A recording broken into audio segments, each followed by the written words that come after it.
We just discussed about Jeevi Yoga, and you clarified the concept of Jeevi. Jeevi meaning whatever that was that vital principle in Sanskrit or in Indian languages called Jeevan, the life principle. When butterfly is a Jeevi, a cat is a Jeevi, a lion is a Jeevi, an elephant is a Jeevi, and a tree or plant also is a Jeevi. We human beings are also basically a Jeevi, a creature. Direct English word for Jeevi is creature. So Jeev-Yoga is getting yoga-fied, to getting totally united with, completely in unison with, like a guitar. It's just like that there.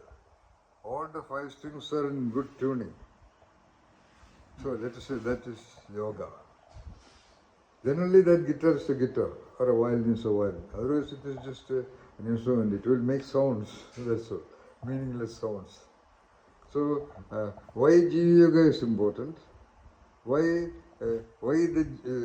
actually every yoga, whatever be the means, bhakti or kundalini or whatever so called variants of methods of getting unified or united with the operating principle, what actually happens is what Patanjali said, or what we now say, Jeevi Yoga only.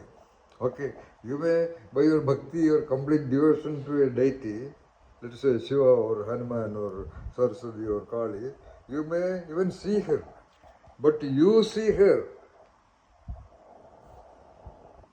It is the you, it is your consciousness that see her and get to that moment of Satori. So that can happen even with a drop of water also. That's a different issue. All right. So the process of or the design setting process of Satori or union with the entity happens within you. Whatsoever be the tool outside. Like by a knife I can kill you, by a hammer I can kill you, by a gun I can kill you. So these are all 3 methods. But death is the same. Okay, there's a little bit of a difference. But if it's properly used, one hit with a knife is enough. Or one shot on the head is enough. Or one shot on the bullet. This one. So these are all different methods. You cannot say you had death with a bullet, therefore it is different. And death with a knife, therefore it is a different and all that. So when you talk about the death of enlightenment, which is also a kind of death, because when your operating consciousness gets united with the greater dimension of the totality of consciousness, you practically become like a servant of the creature only. But of course you can do driving, you can manage a corporation, you can become a leader also, that's your choice. You can take the choice. You don't have to be necessarily go to the mountain and construct a hut there and live there. And I want, that's my concept of mystic leader. I want you to become a leader of an existing corporation or create a corporation or create a movement. So right now I am talking to you with the purpose of you starting your own location of Jeev-Yoga, where you invite people and to get trained in Jeev-Yoga. That's the background in which we started this discussion. Now the camera is focusing on the most critical paragraph in the introduction of Patanjali Yoga Sutra.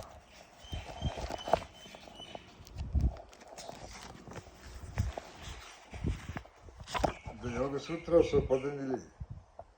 It is about effortless being. Okay? English translation by one of the genius called Alistair Shearer. Okay? So, it says, you see, the whole, WHOLE, the whole thrust of evolution, process, is to create increasingly complex systems which are capable of reflecting an ever greater degree of consciousness. That is the very purpose of existence.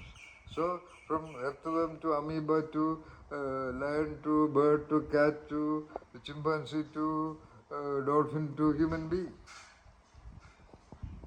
Okay. Okay? Science has realized that that word is not visible. It's a very old copy, original copy. Science has realized that humans are more intelligent than animals because of our neural organization is more evolved, which we discussed the other day. Neural meaning N-E-U-R-A-L, the brain and the spinal cord and the nerves and the autonomic nervous system, etc., etc., etc.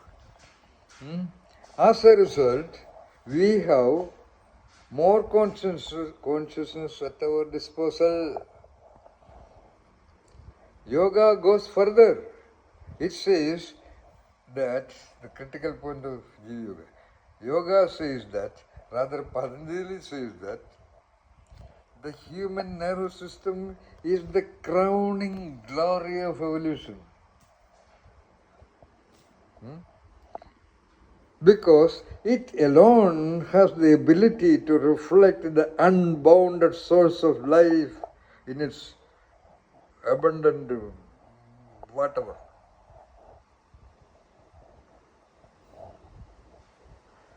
But there is a sentence at the end of the paragraph. Therefore, man is made in the image of God. That concept of God should not have been there. That should be very misleading. In the sense that will allow a lot of so-called spiritual talkers to connect it with the normal concept of God to everybody. Yes, everybody just cannot have any damn understanding of so-called God. That is what certain mistakes in this book. I have identified some, I would say these are all errors in the book. Okay. Before that, what was the first sentence, sir? Not the exact part.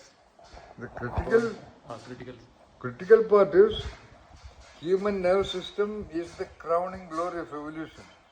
Only it has the ability to reflect the, as I said, that unbounded consciousness which, as we discussed in the morning, spread around the stones and the birds and the leaves and the trees and the skies and the winds and the rains and every cell of our body.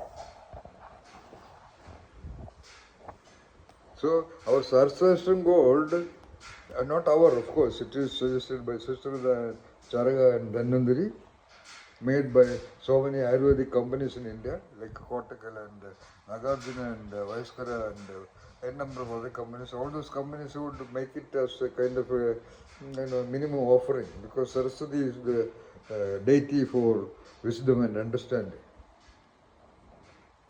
Therefore they make it. So in our Jeev-Yoga, it's a compulsory part. That's an agreement. Otherwise, no training. Even if they give 5 lakh rupees for our Genius Yoga session, no way. It's a compulsory part.